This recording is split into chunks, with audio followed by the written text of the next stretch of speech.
സുപ്രിയ കാറിൽ നിന്നും ഇറങ്ങി സന്തോഷത്തോടെ വീട്ടിലേക്ക് കയറുമ്പോൾ ഹാളിലിരിക്കുന്ന മഹേശ്വരിയെ കണ്ടതും അവളുടെ മുഖം മങ്ങി. മഹേശ്വരിയെ ആ സമയം അവിടെ ഒട്ടും പ്രതീക്ഷിച്ചിരുന്നില്ല. സുപ്രിയ മഹേശ്വരിയെ നോക്കി ഒരു ചിരി വരുത്തിക്കൊണ്ട് അകത്തേക്ക് കടന്നു. അല്ല ആൻറ്റി, എന്തോ ഒരു മുന്നറിയിപ്പുമില്ലാതെ പെട്ടെന്ന്? അതെന്താ, നിന്നോട് നിന്റെ തള്ളയെന്ന് പറഞ്ഞപ്പോൾ ഒരുത്തി എൻ്റെ ഏട്ടൻ്റെ ജീവിതത്തിൽ കടന്നു വന്നില്ലേ? അവളുടെയും കൂടെ അനുവാദമുണ്ടെങ്കിലേ എനിക്ക് ഇവിടെ വരാൻ പാടുള്ളൂ എന്നുണ്ടോ? ആൻറ്റി ഇതെന്തൊക്കെയാ പറയുന്നേ? ആൻറ്റിക്ക് ഇവിടെ ഇപ്പോൾ വേണമെങ്കിലും വരാം. അതിന് എൻ്റെ അമ്മയുടെയോ അനുവാദം വേണ്ട. അല്ലെങ്കിലും അവളുടെയും നിൻ്റെയൊന്നും അനുവാദം ഈ മഹേശ്വരിക്ക് ആവശ്യമില്ല. അപ്പോഴേക്കും ഊർമിള അങ്ങോട്ട് വന്നു.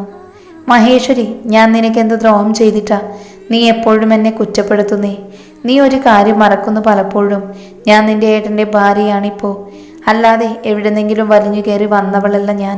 അതോർത്താ നിനക്ക് തന്നെ കൊള്ളാം. നീ ആരടി പൊന്ന മോളെ പേടിപ്പിക്കുന്നേ?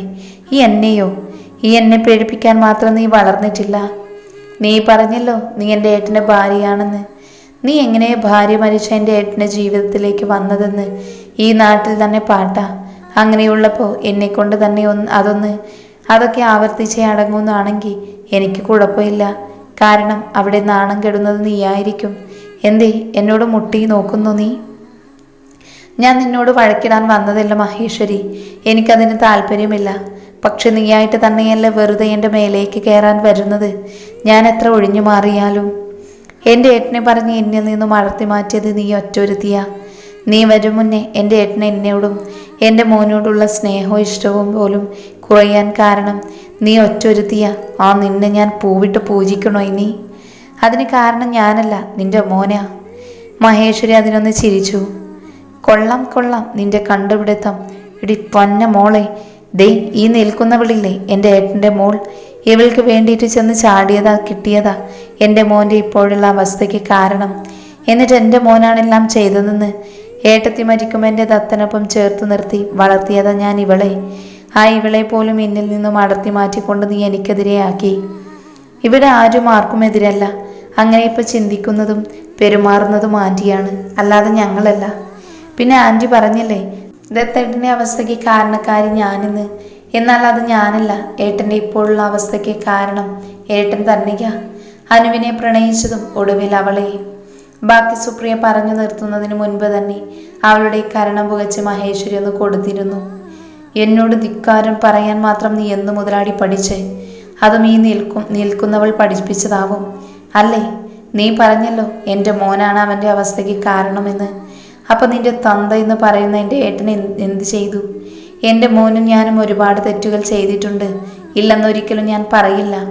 എന്നാൽ ഇന്ന് എൻ്റെ മകൻ അനുഭവിക്കുന്നത് അവൻ ചെയ്യാത്ത തെറ്റിൻ്റെ പേരിൽ തന്നെയാണ്. അത് മറ്റാരേക്കാളും നിനക്കും ഈ നിൽക്കുന്ന നിന്റെ തള്ളയെന്ന് വാദിക്കുന്നവൾക്കും അറിയാം.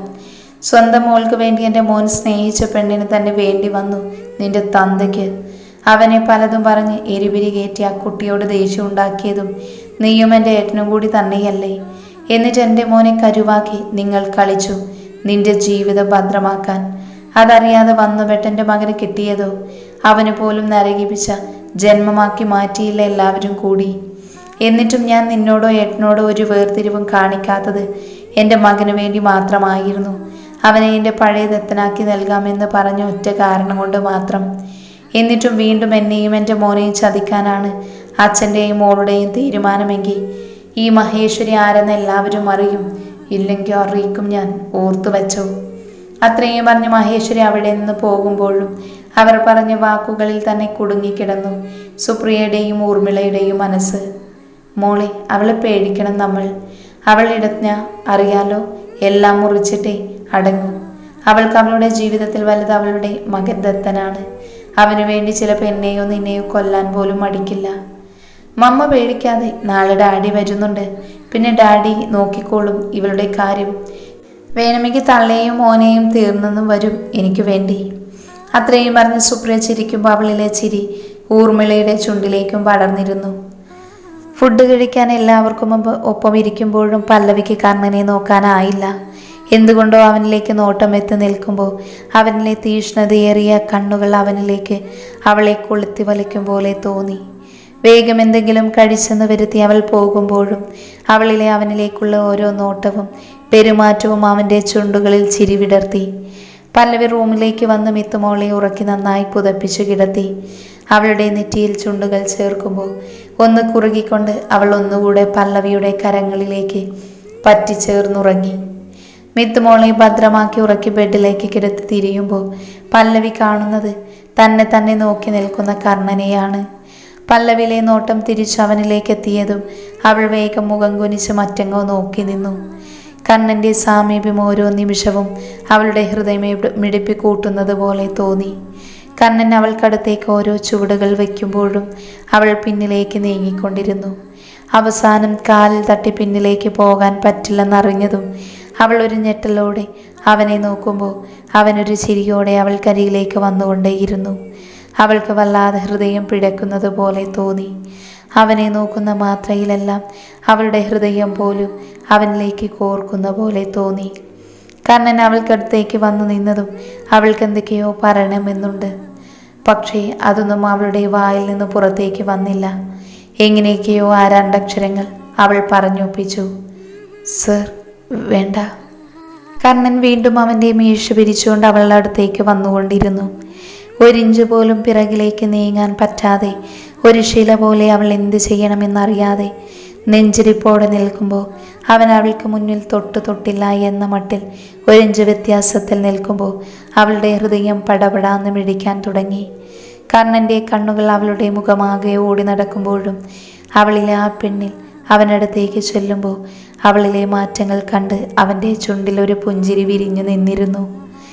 പല്ലവിയിലേക്ക് അടുപ്പിച്ചു കൊണ്ടുവരുന്ന കർണൻ്റെ മുഖം കാണെ അവൾ കണ്ണുകൾ ഇറുക്കെ അടച്ച് അവളുടെ സാരിയിൽ മുറുക്കെ പിടിച്ചു.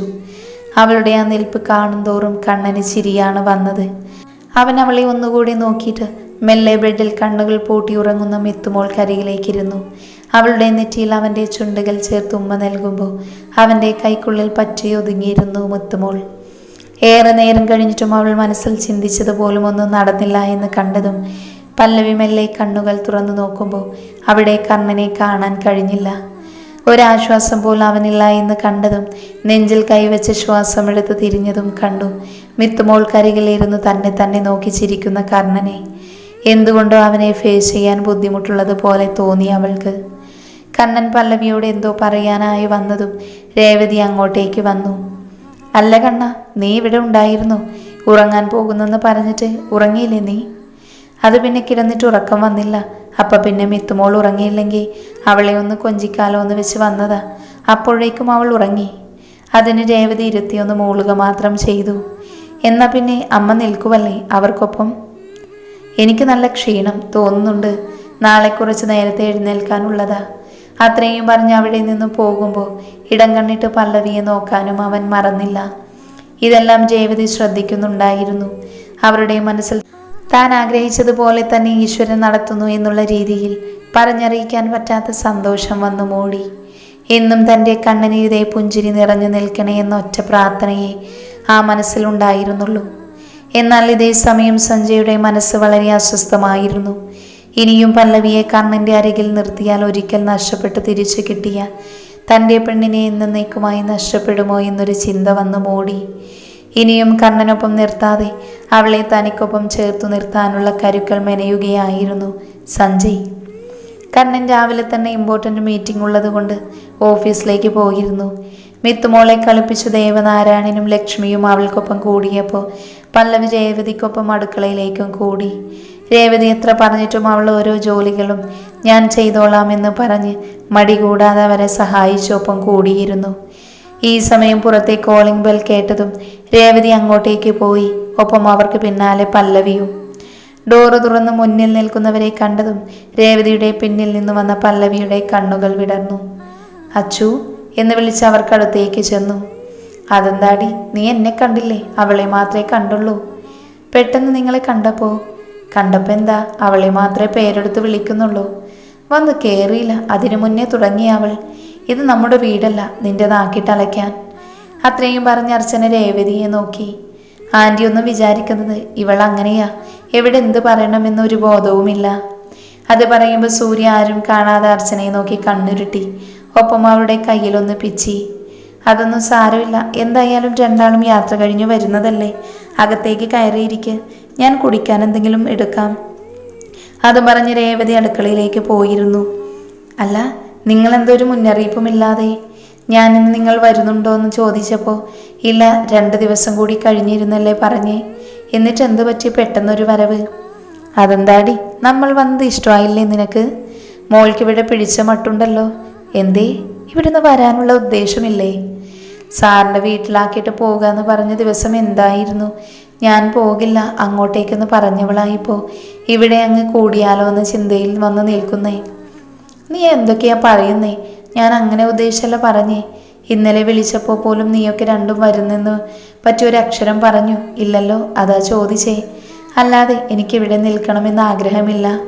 നിങ്ങൾ വരുമ്പോൾ കൂടെ വരാൻ തയ്യാറായി തന്നെയാ ഓരോ ദിവസവും ഞാൻ തള്ളി നീക്കിയത്. ആ, ഇതിൻ്റെ പേരിൽ ഇനി മുഖം വീർപ്പിക്കേണ്ട. സാറിൻ്റെ അമ്മ വരുന്നുണ്ട്. അത് പറഞ്ഞതും അവർ സംസാരം നിർത്തി അങ്ങോട്ടേക്ക് നോക്കി. അർച്ചനയും സൂര്യയും ജയവതിയെ കൊണ്ടുവന്ന സംഭാരം അവരുടെ കയ്യിൽ നിന്ന് വാങ്ങി കുടിച്ചിരുന്നു. ആൻറ്റി, ഞങ്ങൾ വന്നത് മിത്തുമോളെയും പല്ലവിയെയും കൂട്ടിക്കൊണ്ടു പോകാൻ വേണ്ടിയിട്ടായിരുന്നു. ഞങ്ങൾ വരും വരെ അവളെയും കുഞ്ഞിനെയും സേഫ് ആക്കണമെന്നേ ആഗ്രഹിച്ചുള്ളൂ. അതിനെന്തുകൊണ്ടും സാറും കുടുംബവും തന്നെയാ നല്ലതെന്ന് തോന്നി. അതാ ഇവളെ ഇവിടെ ആക്കിയിട്ട് പോയി. കാരണം ഞങ്ങൾക്കൊപ്പം ഉള്ളതിനേക്കാൾ അവളും കുഞ്ഞും ഇവിടെ സുരക്ഷിതരായിരിക്കുമെന്നറിയാം. എന്നാലും ഇനിയും അവരെ ഇവിടെ നിർത്തുന്നത് ശരിയല്ല. അതുകൊണ്ട് അവരെ രണ്ടാളെയും ഞങ്ങൾക്കൊപ്പം കൊണ്ടുപോകാനാണ് ഞങ്ങൾ വന്നത്. അത് കേട്ടതും ജയവതിയുടെ ഉള്ളൊന്ന് പിടഞ്ഞു. അവർക്ക് എന്ത് പറയണമെന്നറിയാൻ കഴിയാത്ത അവസ്ഥ. മനസ്സിൽ പല്ലവിയും മിത്തുമോളും പോകല്ലെന്ന് ഉരുവിടുന്നുണ്ടെങ്കിലും അത് പുറത്തേക്ക് വന്നില്ല. അല്ല, ആൻറ്റി ഒന്നും പറഞ്ഞില്ല. അത് പിന്നെ കണ്ണൻ വന്നിട്ട് പോരെ. അവനോട് ചോദിക്കാതെ ഇവരെ കൊണ്ടുപോയെന്നറിഞ്ഞ അവൻ എങ്ങനെ പ്രതികരിക്കുമെന്നറിയില്ല. അതുകൊണ്ട് അവൻ വന്നിട്ട് പോരെ. കണ്ണനല്ലേ മോളെയും കുഞ്ഞിനെയും ഇങ്ങോട്ടേക്ക് കൊണ്ടുവന്നത്. അപ്പം അവനല്ലേ ഇതിൽ തീരുമാനം എടുക്കാൻ കഴിയുകയുള്ളൂ. അതോർത്ത് ആൻറ്റി ടെൻഷൻ ആവേണ്ട. ഞങ്ങൾ സാറിനോട് പറഞ്ഞോളാം ഇവളെ ഞങ്ങൾക്കൊപ്പം കൊണ്ടുപോയെന്ന്. രേവതി പല്ലവിക്ക് നേരെ തിരിഞ്ഞു. മോളുടെ തീരുമാനം എന്താ? ഇവർക്കൊപ്പം പോകണമെന്നാണോ? അതെ അമ്മേ, പോകണം. ഞാൻ ഇനിയും നിങ്ങളെയൊക്കെ ബുദ്ധിമുട്ടിക്കുന്നത് ശരിയല്ലല്ലോ. ചിലപ്പോൾ ഞാനിവിടെ നിൽക്കുകയാണെങ്കിൽ അതിവിടെ ഉള്ളവർക്കും കൂടി പ്രശ്നങ്ങൾ ഉണ്ടാവുകയേ ഉള്ളൂ. അതുകൊണ്ട് പോയേ പറ്റൂ അമ്മേ. കുറച്ച് നാൾ കൊണ്ട് തന്നെ ഞാൻ അറിഞ്ഞിട്ടില്ലാത്തൊരമ്മയുടെ സ്നേഹം എനിക്ക് തന്നില്ലേ, അത് മതി ഇനിയെന്നും ഓർക്കാൻ. അത്രയും പറയുമ്പോൾ അവളുടെ കണ്ണുകൾ നിറഞ്ഞിരുന്നു. ഒപ്പം ജയവതിയുടെയും. രേവതി അവളെ വാത്സല്യത്തോടെ ചേർത്ത് പിടിച്ച് അവളുടെ നെറ്റിയിൽ മുത്തം നൽകി. ഏറെ നേരം കഴിഞ്ഞതും മിത്തുമോളെയും കൊണ്ട് ആ പടികൾ അർച്ചനയ്ക്കും സൂര്യയ്ക്കൊപ്പം ഉറങ്ങുമ്പോൾ അവൾ തിരിച്ചു വന്നെങ്കിൽ എന്ന പ്രതീക്ഷയിൽ ലക്ഷ്മിയും രേവതിയും അവിടെ തന്നെ നിൽപ്പുണ്ടായിരുന്നു. പല്ലവിയുടെ മനസ്സും എന്തുകൊണ്ടോ അവിടെ നിന്ന് പോകാൻ വിസമ്മതം കാണിക്കുന്നത് പോലെ.